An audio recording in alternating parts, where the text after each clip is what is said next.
ടൊവിനോ തോമസ് നിർമ്മിച്ച് ബേസിൽ ജോസഫ് നായകനായ മരണമാസ് എന്ന് പറയുന്ന ചിത്രം ഇന്നത്തെ ദിവസത്തോടുകൂടി 5 ദിവസങ്ങൾ ബോക്സ് ഓഫീസിൽ പൂർത്തീകരിക്കുകയാണല്ലോ.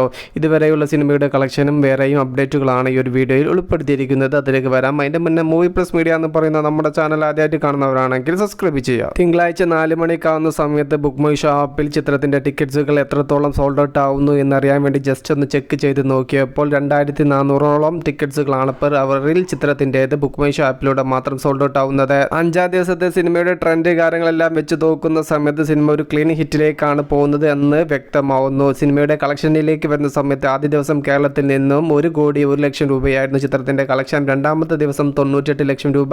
3-ാമത്തെ ദിവസം കേരളത്തിൽ നിന്നും ശനിയാഴ്ച സിനിമ നേടിയെടുത്തിരിക്കുന്നത് ഏറ്റവും ഉയർന്ന കളക്ഷൻ ആയിരുന്നു, 1,17,00,000 രൂപ. അങ്ങനെ 3 ദിവസങ്ങൾ കൊണ്ട് 3,16,00,000 രൂപയായിരുന്നു ചിത്രത്തിന്റെ കളക്ഷൻ. എന്നാൽ 4-ാം നാൾ ആദ്യ ഞായറാഴ്ച സിനിമ 1.5 കോടിയോളം രൂപയും തിങ്കളാഴ്ചയായ ഇന്ന് 5-ാമത്തെ ദിവസം 1.5 കോടിക്ക് മുകളിലുള്ള കളക്ഷൻ ബോക്സ് ഓഫീസിൽ ഉറപ്പിച്ചിരിക്കുകയാണ് മരണമാസ് എന്ന് പറയുന്ന ചിത്രം. അങ്ങനെ 5 ദിവസങ്ങൾ കൊണ്ട് ചിത്രത്തിന്റെ കേരള കളക്ഷൻ മാത്രം 6.25 കോടിക്ക് മുകളിലേക്ക് എത്തപ്പെടും. ചിത്രത്തിന്റെ വേൾഡ് വൈഡ് കളക്ഷന്റെ യാതൊരുവിധ അപ്ഡേറ്റും ഇതുവരെയും പുറത്തു വന്നിട്ടില്ല. GCCയിലെ ചില കൺട്രീസിലെല്ലാം സിനിമയുടെ കണ്ടന്റ് പ്രകാരം ബാനഡ് ആണ്. അതുകൊണ്ട് തന്നെ GCC ഏരിയയിൽ നിന്നും സിനിമയ്ക്ക് വലിയൊരു കളക്ഷൻ കാര്യങ്ങളൊന്നും പ്രതീക്ഷിക്കേണ്ട. എന്തായാലും സിനിമ കേരളത്തിൽ വിജയത്തിലേക്ക് തന്നെയാണ് സഞ്ചരിക്കുന്നത് എന്നാണ് 5-ാം ദിവസത്തിൽ നിന്നും വ്യക്തമാവുന്നത്. Okay, by.